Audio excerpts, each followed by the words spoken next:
Once upon a time, on an early summer evening outside Reykjavik, I was standing on the deck of a 27-meter ship. I was gripping the handrail with both hands because the rough ocean made the bow go up and down like a mad seesaw. My eyes were fixed on the surface, trying to spot the slightest disturbance. Then, without warning, a majestic 40-ton creature, a humpback whale, half the length of the ship, jumped high in the air in front of our eyes. This is my diary of the journey that started at that very moment. I set sail to learn about and to protect this precious biosphere that we inhabit. One quest at a time.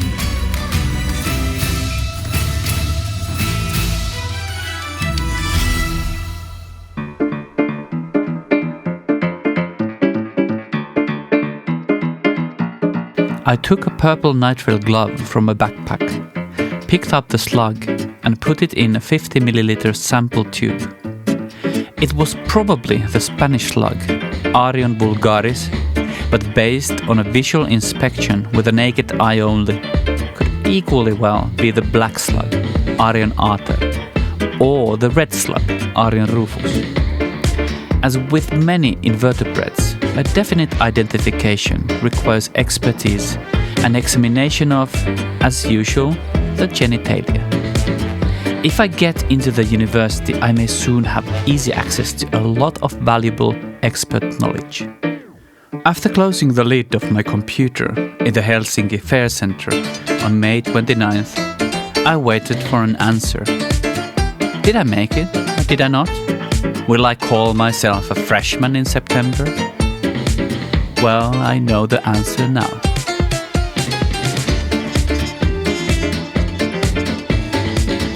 In my mind, I traveled 6 months back in time, when I traveled forward in space to meet the wise old man of my story, Risto Willamo. He's a docent of environmental protection sciences from the University of Helsinki, now retired. He's known as Ripa to his friends, and he was quick to extend this privilege to me. When I asked the students of biological and environmental sciences to name an inspiring teacher, his name was dropped with zero hesitation. Certainly the person I was looking for. So I arranged a meeting and took a train to meet him in his natural habitat. On the train, I revived my plan. In general, I wanted somebody to outright tell me what to do to achieve my dream. At the moment, I maybe wanted to believe that somebody would both know the answer and be presumptuous enough to give it. And do I even know what I want? Yes. I want the road to sweep me off and take me on unimaginable adventures. I want to gain more than just common superficial knowledge. I want to be on first name terms with the very beating heart of the planet. I want to know what to do to save ourselves and the environment we live in, and have the influence to make people listen. That's a little bit abstract. I tried to come up with a more concrete core question. Maybe this. If I want to do wildlife conservation work in the field, what are the first steps to take?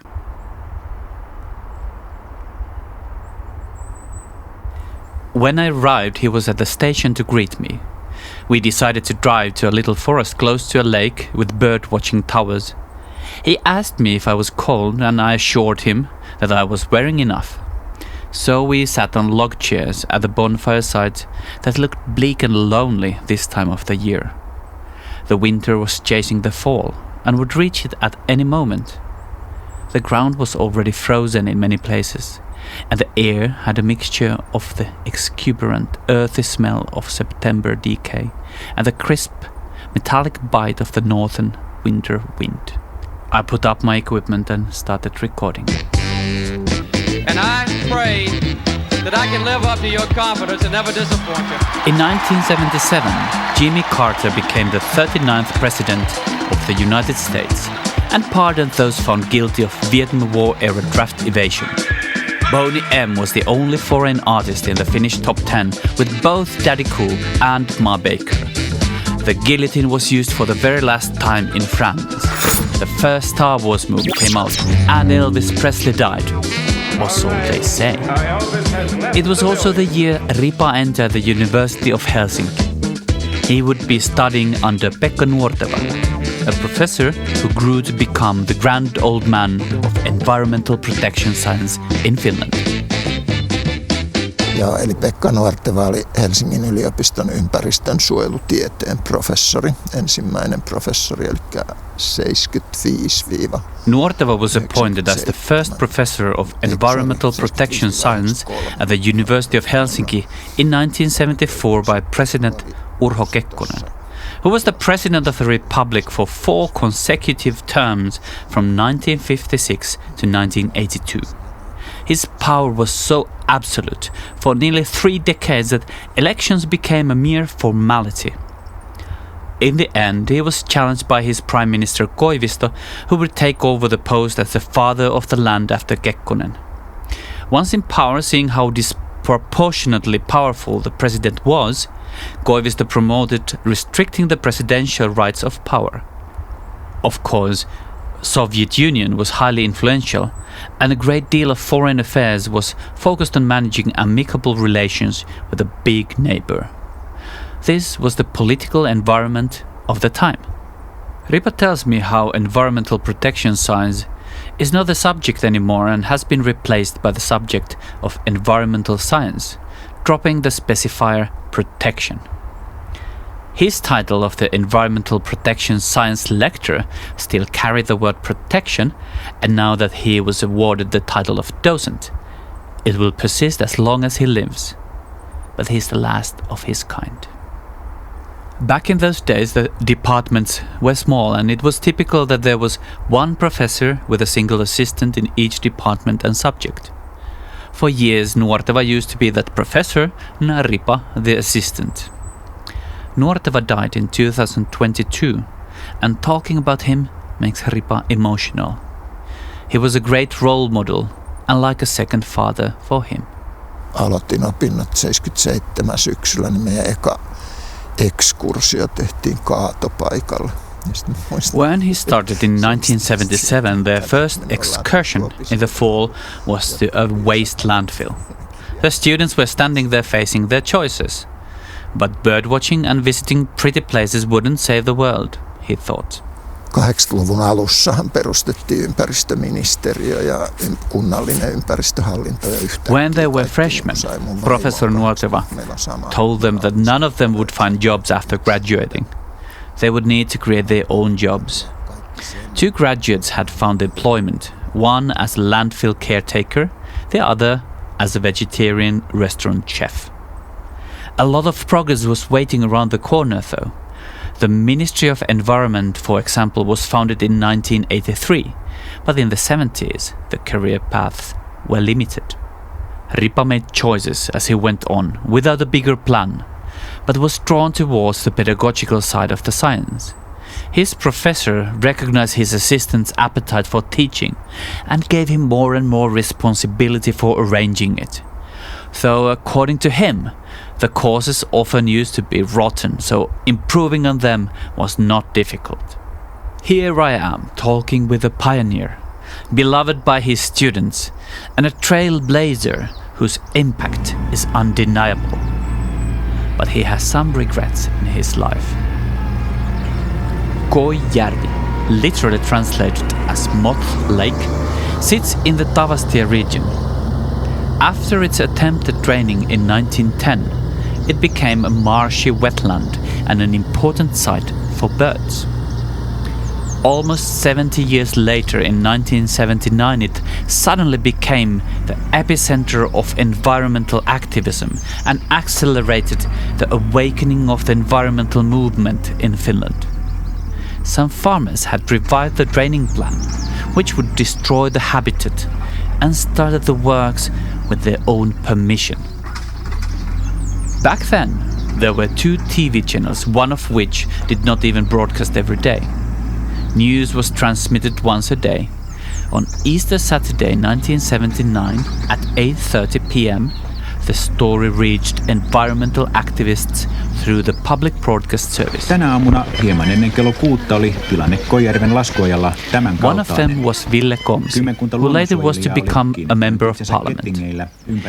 He organized a protest that brought 100 environmentalists to the site armed with spades. They dammed the drain, but the dam was soon torn down by farmers. The escalating conflict led to a continuous occupation of the site. The increased traffic to the area, as well as the media coverage around the incident, tested the nerves of the locals. The police were baffled by the unprecedented opponent, a peaceful protest, and with no playbook, had to improvise. Peace was sustained, but the conflict was not resolved. Some of the environmentalists chained themselves to the excavators. Jaha. Pojat, nyt sitten tietää mitä tekee vai? Ottaako se Komsi nyt huomioon, kuinka paljon tämä tilanne maksaa teille koko ajan? Ja nyt kehotan teitä itse irtautumaan siitä. In the end, police cut the chains and took 40 activists into custody. They anticipated that not many of them would eat meat, so vegetarian pea soup was served to them instead of the generally popular variant with meat. In the end, the parties agreed. The farmers' goal in the first place was to protect their fields from flooding, and the activists simply wanted the water level to remain as it were to protect the habitat. An alternative plan was drafted. Instead of draining, the state would build embankments around the risk areas and drain the fields using pumps. That way the lake, important for the birds, would be preserved without causing trouble to the farmers. It cannot even be called a compromise. The environmentalists achieved their goal, and the result was better for the farmers than the original plan of draining the lake. Yksi mun elämäni suuria tragedioita on se, että mä en lähtenyt Koijärvelle. At the time, Ripa was enthusiastic about the protest, but in the end did not participate. He counts this as one of the great regrets of his life, and has mentioned it in the lectures every year. Koijärvi was protected completely in 1992 and is today part of the EU's Natura program, as well as the national program. Moreover, it was an important constituent in the birth process of the Green movement in Finland, as well as the Ministry of Environment some years later. The brave new world of the optimistic 80s broke, in which there was less and less room for the likes of the Soviet Union and musty pinups like President Kekkonen. The Green movement eventually gave way to the Green Alliance, a registered political party, later simply the Greens. Another phenomenon that made a mark on Ripa was the Club of Rome. It's a self-proclaimed non-organization of intellectuals and business leaders pursuing critical discussions of pressing global issues. It was founded in 1968 by Aurelio Peccei, an Italian industrialist, Alexander King, a British scientist, Erik Jansch, an Austrian OECD consultant, and Hugo Thiemann, a Swiss researcher. They made big waves with the 1972 publication The Limits of Growth. In general, the common thread the club was pulling from the ugly Christmas sweater of the endless growth philosophy that is a liberal policy was the notion that all problems of humankind are interrelated. For example, the problems of environmental deterioration, poverty, endemic ill health, urban blight or criminality can't be categorically solved simply in their own terms. Suddenly I realized I had been very wrong, and the chill of the late autumn air crept into my bones. I consider myself well adapted to adverse weather conditions and felt embarrassed that I would be affected by a little coldness. Especially when I had declared otherwise. Ripa was wearing warmer and seemed not to suffer at all. we lifted our butts and walked towards the bird-watching tower and talked a lot about systems thinking, which the Roman club's disposition would be called these days. Kudelma on mun tutkimusryhmäni, tai mä en halua sanoa mun, mutta kun yliopistossa pitää olla aina, että joku on johtaja, niin mä olen nyt Kudelman johtaja, mutta se on meidän. Later in his career he faced an academic problem. In a university, scholars are supposed to have research groups. Now 10 years ago, 2 of Ripa's students approached him and told him that since he was not getting around to founding one, they would interview him for the leading position and decide whether they should look elsewhere. The group was called Kudelma, which translates as a weave. The university website provides these mouthfuls. It's a network for comprehensive and sustainable systemic change, a research and learning group consisting of both researchers and students. The general objective of Kudelma Network is to develop comprehensive approaches and to promote their use in analyzing questions of sustainability science. Publicly, Ripa calls himself a systems thinker, but favors thinking of himself as a champion of comprehensiveness. He explains that the term is a combination of systemic thinking and dialectics. The latter is a loaded term that I don't pretend to know well, but I'll do my best to take a well-deserved sidetrack and explain how I understand it. The word itself has the same Greek roots as the word dialogue, and in plain words, it would be to have a conversation. The origins of dialectics or the dialectical method are, you guessed right, in ancient Greece. The goal of a dialectic was to arrive at the truth through a dialogue of people holding different views of a subject. One would say something, the other would challenge it, and this ping-pong would continue until a satisfactory result is achieved. Unlike in a debate, subjective aspects like appealing to emotions or rhetorical tricks were off limits. Now the concept became fashionable thanks to Socrates, Plato and others who admittedly stood on the shoulders of other giants there. Later on, big medieval names would contribute and the torch was carried on until Hegel took it and made it his own in the 19th century. As I understand it, what bugged Hegel with the classical dialectics was that it relied on classical logic. According to the rules of this mathematical, useful in and of itself approach, contradictory premises cancel out each other and leave nothing. For example, let's assume we have 3 statements. The rose is red. If a rose is red, it smells good. And the rose is not red. From the first 2, we can figure out that the rose smells good since it's red and all red roses smell good. But we have another premise that says that the rose is not red at all. Since the rose cannot be both red and not red, we either have a paradox or nothing at all. Your parents may have said that to be safe, trust no one. If you wish to be safe, then should you trust your parents? It can be argued that this is just a lazy formulation, and they could actually mean that to be safe, only trust people who have earned your trust. But that's the beginning of dialectics right there. Now Hegel would consider contradictions an essential part of our thinking process. He'd be comfortable stating both that the child is wicked and the child is good. Both being true at the same time is indeed a paradox, but only ostensibly. These two are not mutually exclusive, nor are they words that describe all the children in the world. Most would settle for an interpretation where a child can be good and wicked to a certain degree. These might not depend on each other either. A child that exhibits no traits of either is different than one that does a lot of good and wicked to an equal measure. What's arguably more important here than the poor child is that we have transcended above the original level of the question. We have found out something new about the nature of being good or wicked.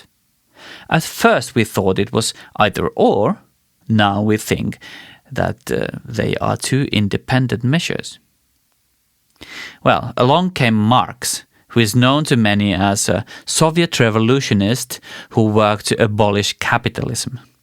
In truth, Marx was German and died 39 years before the advent of the USSR. He didn't seek a revolution, but rather predicted that the inherent contradictions of capitalism would eventually lead to one once capitalism is at the end of its path, and did not see the need to attack capitalism because he didn't see it to live forever anyways. He applied Hegel's ideas to social and economic behaviors. And finally, Marx leads us back to the discussion with Ripa. I don't think I'm grossly mistaken if I say that Ripa is fervently invested in understanding our understanding.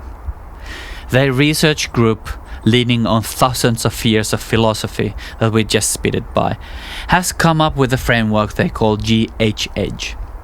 The letters stand for generalism, holism, and holarchism. It's their application of dialectics and systems thinking on the subject of environment. Kokonaisvaltaisuus on generalismia, holismia ja holarkismia ja generalismin voi. This was an enormous diversion, but I have merely tried to be faithful to the stream of the discussion I had with Ripa. I have now learned, in broad strokes, where this man comes from. I know what he stands for, and I know how he thinks. I feel that it's now safe for me to ask for advice. I asked him this: how can I cope with my limited time and capabilities when the depth of the subject is immeasurable?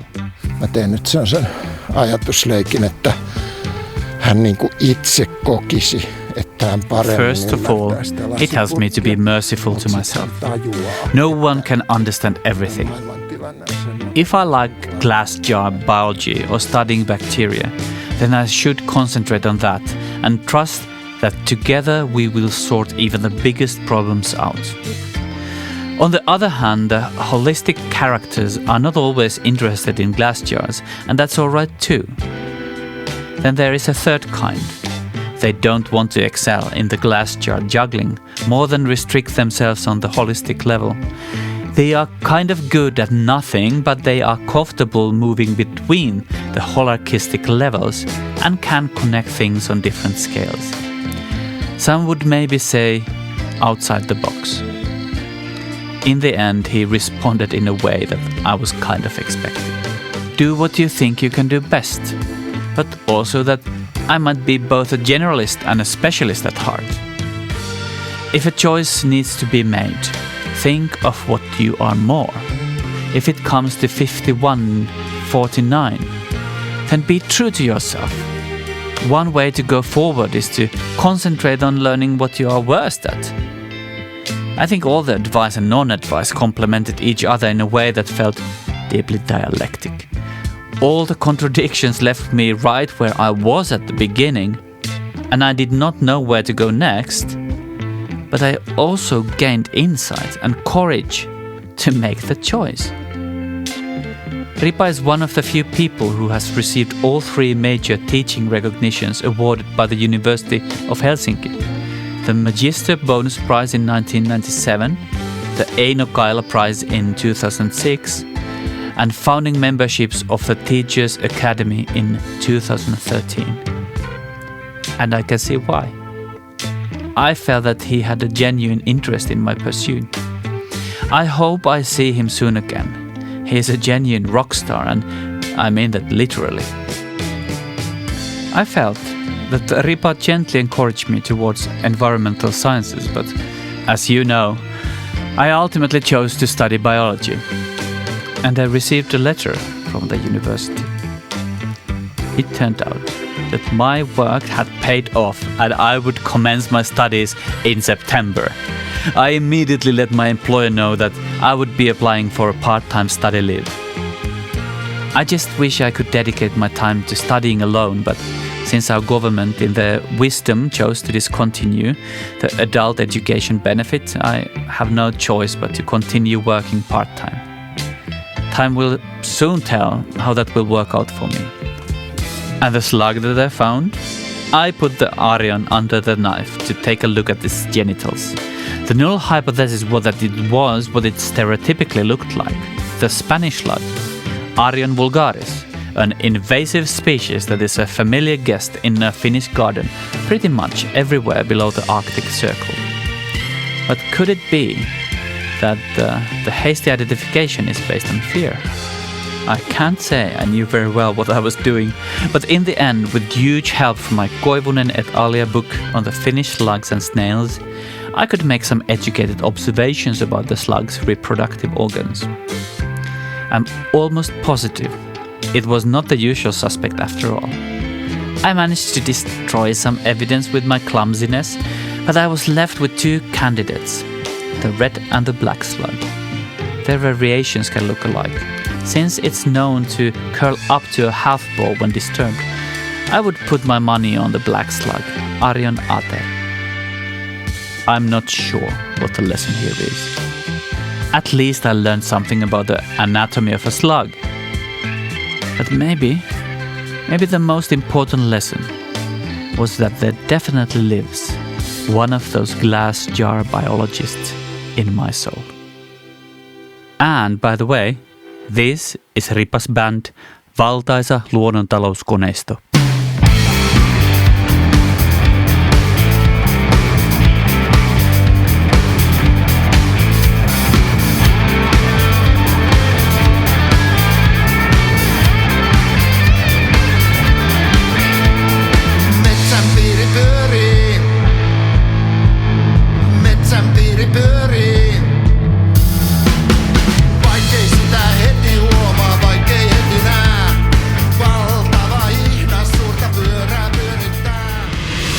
If you wish to get your experiences, ideas or comments on the show, drop a few lines or send a short audio clip to host@biospherepodcast.com. And if you like the show, please subscribe, share and leave a review. It really means the world to us. This is your host Sami dos Santos Hult. Thanks for listening to Biosphere one quest at a time.